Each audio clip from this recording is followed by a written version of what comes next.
Olá, amigos da Univesp.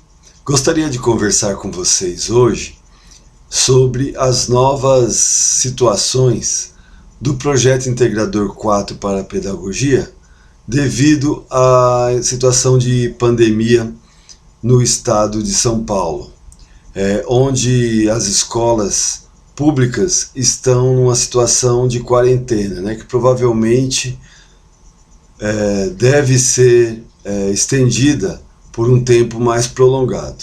Devido a isso, toda aquela situação de pesquisa de campo e de protótipo não vai dar para ser implementada nesse semestre. Então, excepcionalmente, no primeiro semestre de 2020, nós iremos fazer uma situação de proposta. Então, em vez de vocês fazerem um protótipo e fazerem a testagem desse protótipo, eu gostaria que vocês fizessem somente uma proposta que futuramente pode ser implementada por outros grupos, ou até mesmo por vocês. Quando vocês se formarem, vocês podem trabalhar esse protótipo dentro do futuro exercício profissional de vocês. Então, não vai mudar muita coisa dentro do PI. A única situação é que eu gostaria que vocês pensassem um problema dentro dos dois pés do nosso projeto integrador, que é o quê? Geografia e História. Dentro de Geografia, trabalhar a questão do tempo e do espaço. Dentro da História, trabalhar a questão dos povos e culturas. E se vocês acharem interessante, trabalhar isso de forma interdisciplinar.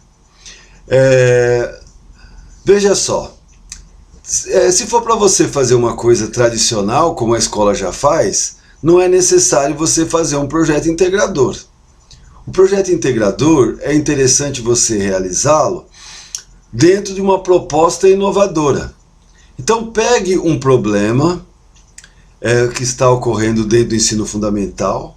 Eu acho que hoje o principal problema dentro do ensino fundamental é essa falta de diálogo entre o nosso aluno, que está hoje dentro da escola, com as metodologias e as didáticas que têm sido trabalhadas dentro da escola, que são metodologias e didáticas tecnologicamente arcaicas, em que o nosso aluno não vê mais sentido em estudá-las. Então, pensar uma proposta que envolva a tecnologia. Trabalhar a tecnologia para o ensino de geografia e o ensino de história. Então pega um tema de história, um tema de geografia que envolve tempo, espaço, que envolve povos e culturas, e desenvolva uma solução envolvendo a tecnologia.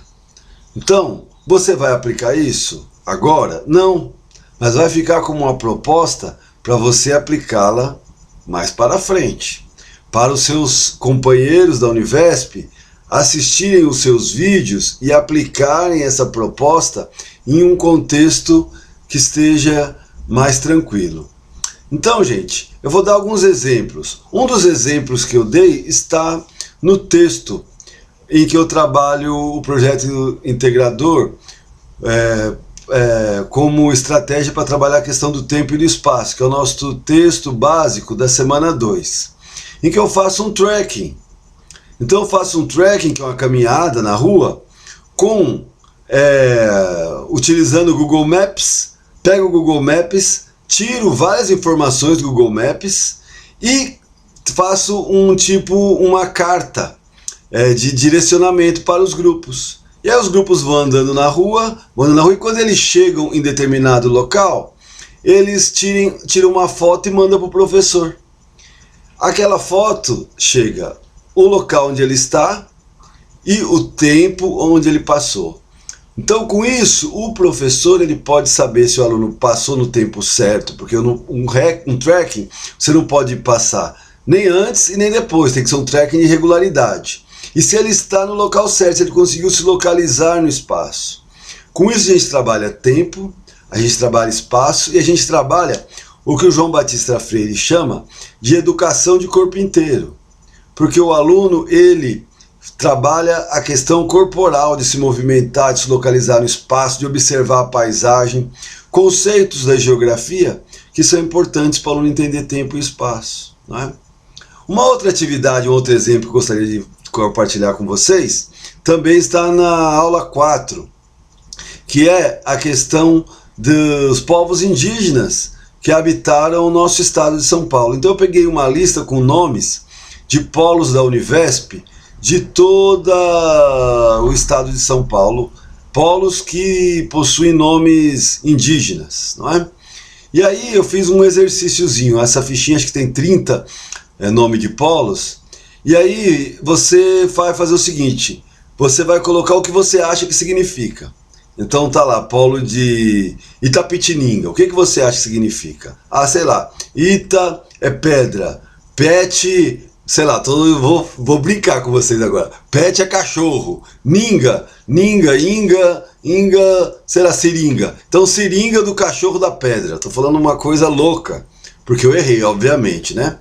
Aí você coloca isso daí, o que você achou, só que aí depois você vai pesquisar na internet o que significa. Primeiro você preenche tudo o que você acha que você achou.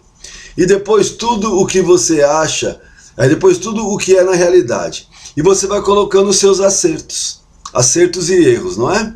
E aí você vai fazer esses acertos e vai, na nossa disciplina, colocar no fórum.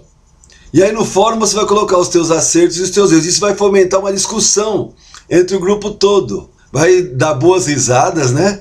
E vai dar uma competição entre o grupo. Então essa é uma forma da gente trabalhar a questão dos povos e das culturas dentro do estado de São Paulo de um jeito lúdico, divertido e que envolva tecnologia. Então, eu estou dando alguns exemplos, né? Eu fiz uma reunião com os formadores e teve uma professora que falou: professor, teve uns alunos que querem trabalhar povos egípcios. Povos egípcios é um conteúdo da história. Então você tem que pensar o seguinte: como trabalhar povos egípcios na escola? Quais as dificuldades que o professor tem para trabalhar a questão de povos egípcios na escola? Porque é um conteúdo, venhamos e convenhamos, distante e um tanto abstrato da realidade do nosso aluno. Então pensa nisso, qual o problema que ele tem? Povos egípcios é uma coisa distante, não é? Mas quantas coisas a gente usa da culinária egípcia, por exemplo? Ou quantas palavras a gente utiliza no nosso vocabulário que são de origem egípcia? Como que é a colônia egípcia no Brasil? Então são coisas que você pode contextualizar, você trabalha isso. Isso vai desenvolver o que no aluno? O que o aluno precisa fazer? Uma pesquisa na internet. Você inclui o que? A tecnologia dentro da sua aula. Então, eu estou dando alguns exemplos aqui para vocês entenderem que é você ter um bom problema. Um projeto integrador bom precisa ter um bom problema. Então, pensando um bom problema, você pensa também uma boa solução. Então, eu acho que nós vamos ter uma dificuldade. Uma das dificuldades que nós vamos ter nesse momento é que o encontro à distância pelo Google Meet, que o grupo, vocês vão ter que se encontrar à distância, né? É diferente do encontro presencial. O brainstorming, a tempestade cerebral, é diferente. Então é necessário, talvez, para a gente deixar mais próximo do real, a gente deixar os microfones de todos ligados. Não é? Porque no brainstorm existe essa situação de tempestade cerebral, de um falar, de outro falar, de outro falar, não é? Coisa que numa videoconferência tradicional todo mundo fica com o microfone desligado e fala um de cada vez. Eu acho que no brainstorm tem que ter respeito, mas também tem que ter essa questão dinâmica de um falar e o outro falar e o outro falar, para vocês poderem ter uma visão holística do que o grupo está pensando. Então, gente, eu gostaria de desejar a todos um ótimo projeto integrador.